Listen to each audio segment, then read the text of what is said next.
ಹರಿ ಓಂ. ಎಲ್ಲರೂ ಹೆಂಗಿದ್ದಿ?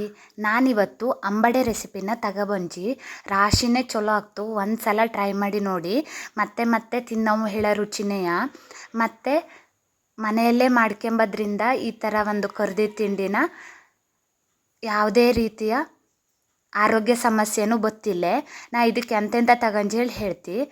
ಮೊದಲು ಎಲ್ಲ ರೀತಿ ಬೇಳೆನೂ ನಾನು ರಾತ್ರಿನೇ ನೆನೆಸಿಟ್ಕಂಜಿ. ಇದು ಕಡಲೆಬೇಳೆ ಒಂದು ಅರ್ಧ ಕೆ ಜಿ ತಗಂಜಿ. ಹಾಗೆ ಇದು ಉದ್ದಿನಬೇಳೆ, ಇದನ್ನು ನಾವೊಂದು 1/4 ಕೆ ಜಿ ತಗಂಜಿ. ಕಡಿಗೆ ಇದು ತೊಗರಿಬೇಳೆ, ಇದನ್ನು ಒಂದು 1/4 ಕೆ ಜಿ ತಗಂಜಿ. ಕಡಿಗೆ ಇದು ಉದ್ದಿನಬೇಳೆ ನಾ ಈಗಾಗಲೇ ಹೇಳಿದ್ದಿ. ಕಡಿಗೆ ಇದು ಹೆಸರುಬೇಳೆ, ಇದನ್ನು ಒಂದು 1/4 ಕೆ ಜಿ ತಗಂಜಿ. ನಾನು ಕಡಲೆಬೇಳೆನ ಅರ್ಧ ಕೆ ಜಿ ತಗೊಂಡು ಬಾಕಿ ಎಲ್ಲದು 1/4 ಕೆ ಜಿ ತಗಂಜಿ. ಇದನ್ನೆಲ್ಲವ ನೀರನ್ನು ಸರಿ ಮಾಡಿ ಬಸ್ಗಳವು. ಈ ರೀತಿ ಮಾಡ್ಕೊಂಡು ಎಲ್ಲ ಸರಿ ಮಾಡಿ ನೀರು ಬಸ್ಕೊಂಡು ಬದಿಗಿಟ್ಕೊಳ್ಳವು. ನಾ ತೋರಿಸ್ತಾ ಇದ್ನಲ್ಲಿ ಹಾಗೆ ಎಲ್ಲದು ನೀರು ಬಸ್ಕೊಳ್ಳವು. ಕಡಿಗೆ ಇದಕ್ಕೆ ನಾವೀಗ ಮಸಾಲೆ ರೆಡಿ ಮಾಡ್ಕೊಂಬನ. ಅದಕ್ಕೆ ಎಂತೆಂಥ ಬೇಕುಗಳನ್ನ ಹೇಳ್ತಿ ನೋಡಿ. ನಿಂಗೆ ಯಾವ ಬೇಳೆನ ತಗಂಜಿ ಹೇಳಿ ತೋರಿಸ್ತಾ ಇದ್ದಿ ಮತ್ತೊಂದು ಸಲವ. ಉದ್ದಿನಬೇಳೆ, ಹೆಸರುಬೇಳೆ, ತೊಗರಿಬೇಳೆ, ಕಡಲೆಬೇಳೆ ಇಷ್ಟೇ ತಗಂಜಿ. ಈಗ ಮಸಾಲೆಗೆ ಫಸ್ಟು ಕಾಯಿ ತುರಿ ತಗೊಳ್ಳವು. ನಾ ಇಲ್ಲೊಂದು 3 ಮುಷ್ಟಿ ಅಪ್ಪಷ್ಟು ಕಾಯಿ ತುರಿ ತಗಂಜಿ. ಹಾಗಾಗಿ 8ರಿಂದ 10 ಗಾಂಧಾರಿ ಮೆಣಸು, ಅಚ್ಚ ಖಾರದ ಪುಡಿ, ಕಡಿಗೆ ಒಂದು 2 ಚೂರು ಶುಂಠಿ, ಕಡಿಗೆ ಮತ್ತೆಂತ ತಗಂಜಿ ಅಂದರೆ ಓಮ್ ತಗಂಜಿ, ಒಂದು 5-6 ಸ್ಪೂನ್ ಅಪ್ಪಷ್ಟು ತಗಂಜಿ. ಕಡಿಗೆ ಜೀರಿಗೆ ತಗಂಜಿ, ಒಂದು 7-8 ಸ್ಪೂನ್ ಅಪ್ಪಷ್ಟು ಜೀರಿಗೆ ತಗಂಜಿ. ಇದು ಒಂದು 15 ಜನಕ್ಕೆ ಮಾಡೋಷ್ಟು ಪ್ರಮಾಣ.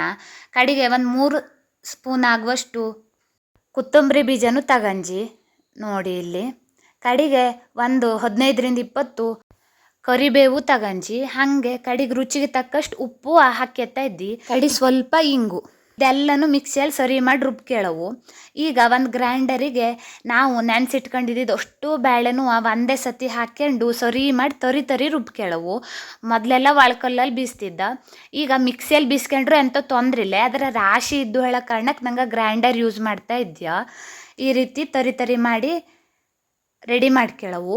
ಇದಕ್ಕೆ ನಾವು ನಿಂಗಕ್ಕೆ ಮೊದಲೇ ತೋರಿಸಿದ್ನಲ್ಲಿ ಆ ಮಸಾಲೆ ಎಲ್ಲ ರುಬ್ಕೊಂಡು ಅದನ್ನು ಹಾಕ್ಯಂಜಿ, ಮಿಕ್ಸಿಯಲ್ಲಿ ರುಬ್ಕೊಂಜಿ ಅದನ್ನು.